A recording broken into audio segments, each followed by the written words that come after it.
இந்த ஆர்ப்பாட்டம் என்பது ஏதோ விக்ரமராஜா தனிப்பட்ட முறையிலே அல்ல. இந்த ஆர்ப்பாட்டம் தமிழகம் மட்டுமல்ல, இந்தியா முழுவதும் 21 கோடிக்கு மேல இருக்கின்ற வணிகர்களுக்கு பாதுகாப்பை தர வேண்டும் என்ற ஆர்ப்பாட்டம் தான் இந்த ஆர்ப்பாட்டம் என்பதை நீங்கள் புரிந்து கொள்ள வேண்டும்.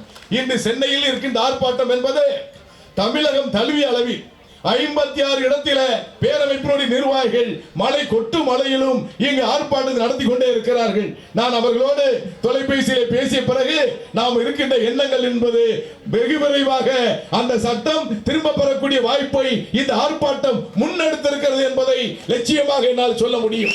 அதே போன்று ஜிஎஸ்டிக்கு 18% 2017 போடப்பட்ட சட்டம். இந்த சட்டத்திற்கு இப்ப ஏன் போராட்டம் என்று கூட ஒரு சிலர்கள் எண்ணுவது உண்டு. ஆனால் கடந்த 10வது மாதம் ஒரு ஜீவோ தரப்படுகிறது.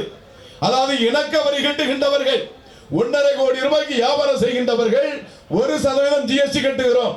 1% ஜிஎஸ்டி கட்டுகின்றவர்கள் இன்புட் எடுக்க முடியாது.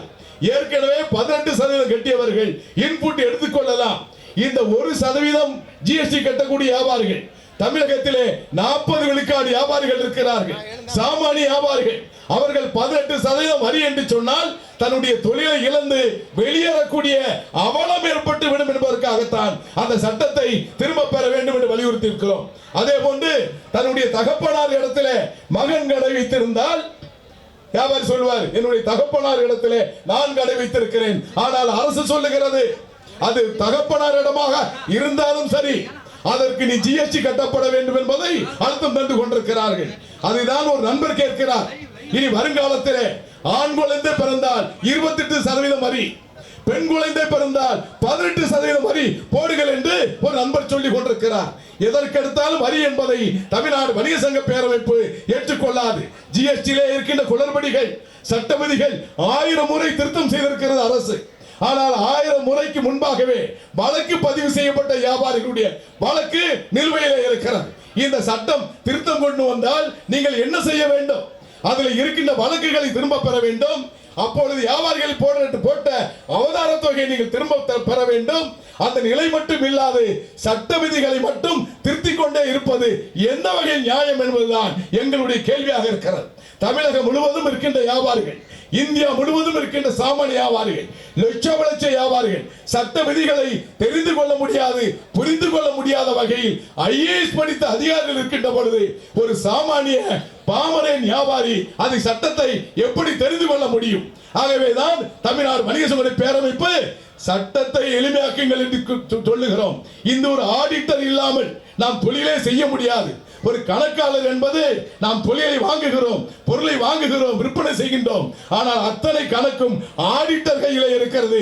நாம் கொடுக்க வேண்டியதில்லை, அவரே டவுன்லோட் பண்ணி எடுத்துக்கொள்ளலாம். அந்த நிலை ஏற்பட்டிருக்கிறது. அந்த நிலை ஏற்படுமையானால் நாளை நம்முடைய வணிகத்தை அவர்கள் எப்படி கையாள வேண்டும் என்று ஒரு ஆடிட்டர் கணக்காளர் நினைத்தால் அப்படி கையாள முடியும்.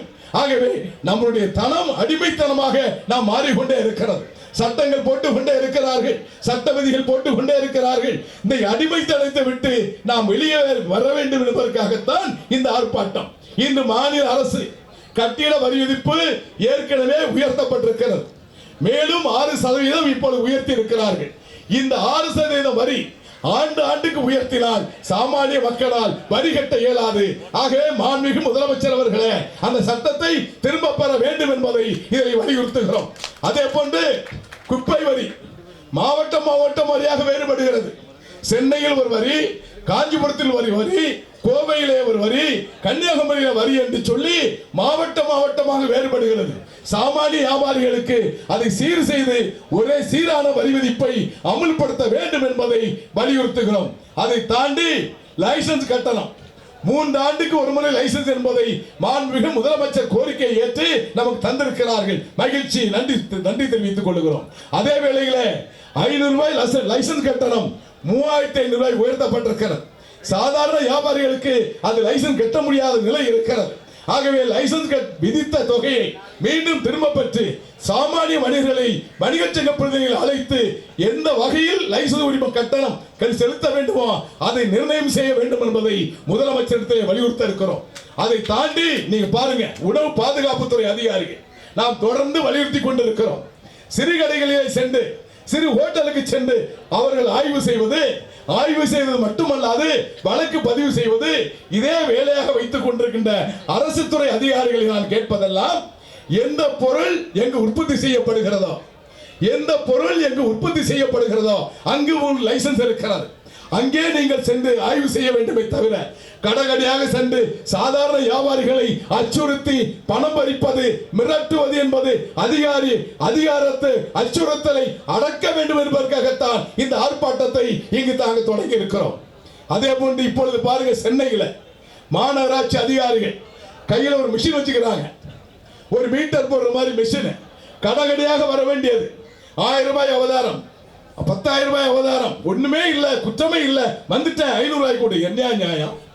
காலையில் எழுந்தவுடன் அவன் கடையை திறப்பதா, வாங்கிய கடனுக்கு வட்டி அடைப்பதா, இல்லை வாங்கிய பணத்தை தண்டல் கட்டுவதா என்று எங்க ஆளு யோசிப்பதற்கு முன்பாக நீங்கள் மாநகராட்சி அதிகாரிகள் தனியாருக்கு விடப்பட்டு கட்டணம் வசூலிப்பதை தமிழ்நாடு வணிக சங்க பேரமைப்பு வன்மையான கண்டனத்தை பதிவு செய்து கொள்ளுங்கள். இது போன்ற வரி விதிப்புகளை உடனடியாக திரும்ப பெற வேண்டும். இல்லை என்று சொன்னால் இந்த போராட்டம் ஓயாது. தமிழகம் தழுவிய போராட்டம் அல்ல, இது நாடு தழுவிய போராட்டமாக மாறிக்கொண்டிருக்கிறது. ஆகவேதான் தமிழ்நாடு வணிக சங்க பேரமைப்பு இந்த ஆர்ப்பாட்டம் காலையிலிருந்து இங்கு பணியாற்றிய நிர்வாகிகள், மத்திய சென்னை மாவட்ட நிர்வாகிகள், குறிப்பாக செயலாளர் ஷேக் முஹிதீன் அவர்கள், தென் சென்னை கிழக்கு மாவட்டத்தோடு என் டி மோகன் போன்றவர்கள் காலையிலிருந்து பணியாற்றி கொண்டிருக்கிறார்கள். அவர்களோடு நான் 5 மணியிலிருந்து பேசிக் கொண்டிருக்கிறேன். மழை வருமா, வரட்டும், இடி இடிக்குமா, இடிக்கட்டும், எது பெய்தாலும், இடி இடித்தாலும், மழை வெள்ளம், காட்டாற்று வெள்ளம் வந்தாலும் அதையெல்லாம் கலங்காமல் வியாபாரிகள் அதையும் எதிர்த்து போராட்டக்குழு உயர்த்திய தீர வேண்டும், ஆர்ப்பாட்டம் நடந்தே ஆகும் என்பதை எச்சரிக்கையோடு நாம் பதிவு செய்தோம். இங்கு உளவுத்துறை நண்பர்கள் இருப்பார்கள், மத்திய அரசு உளவு பிரிவு இருக்கும், மாநில அரசினுடைய உளவு பிரிவுகள் இருக்கும்.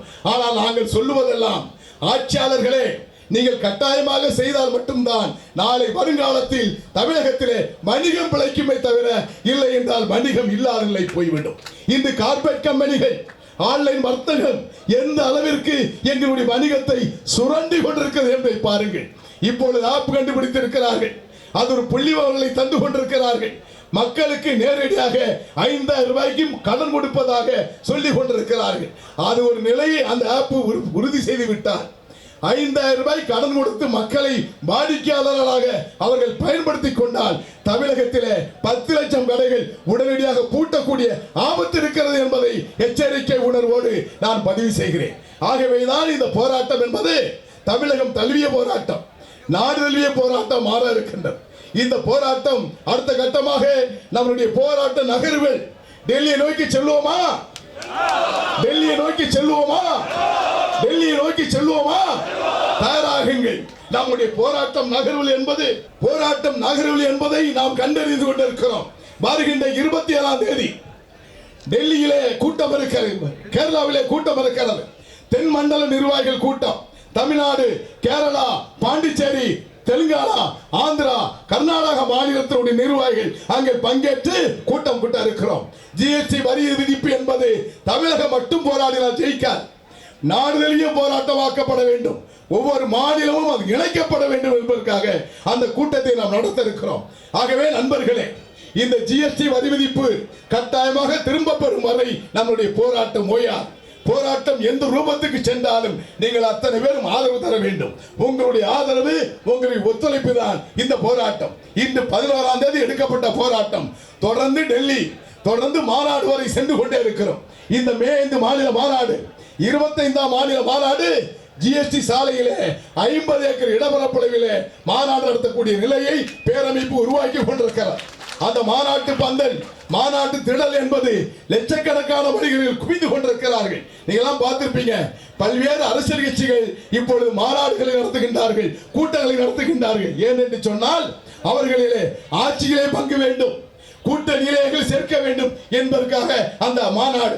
ஆனால் பேரமைப்பு நடத்துகின்ற மாநாடு நம்முடைய வாழ்வுரிமை காக்கக்கூடிய மாநாடு, நம்முடைய வாழ்வாரத்தை காக்கக்கூடிய மாநாடாக அந்த மாநாடு அமைய இருக்கிறது. நாங்கள் ஆட்சியிலே பங்கு கேட்கவில்லை, நாங்கள் ஆட்சிக்கே வரவில்லை, நாங்கள் ஓட்டு போடுகின்றவர்கள், ஓட்டு கேட்பவர்கள் அல்ல. அல்ல.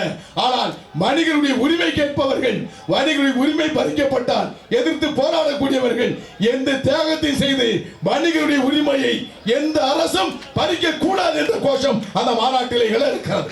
ஆகவேதான் இன்றைய ஆர்ப்பாட்டம், இந்த முழுமையாக இந்த ஆர்ப்பாட்டம் நடந்து கொண்டிருக்கிறது. இந்த பின்பகுதியிலே இருக்கின்ற வியாபாரிகள், பின்பகுதியிலே SMT அவர்கள், வடசென்னை வடக்கு மாவட்டத்துடைய தலைமையிலே வந்து கொண்டிருக்கின்ற ஆயிரக்கணக்கான வியாபாரிகள் முன்னோக்கி செல்லுமாறு கேட்டுக்கொள்ள. தேசிகன் அடிப்பாங்க, எல்லாம் முன்னாடி போங்க, எல்லாம் முன்னோக்கி போங்க, முன்னோக்கி போங்க, முன்னோக்கி பாருங்க. அதாவது கொடியை வைத்திருக்கின்ற நண்பர்கள் முன்னேற்றி செல்லுங்கள்.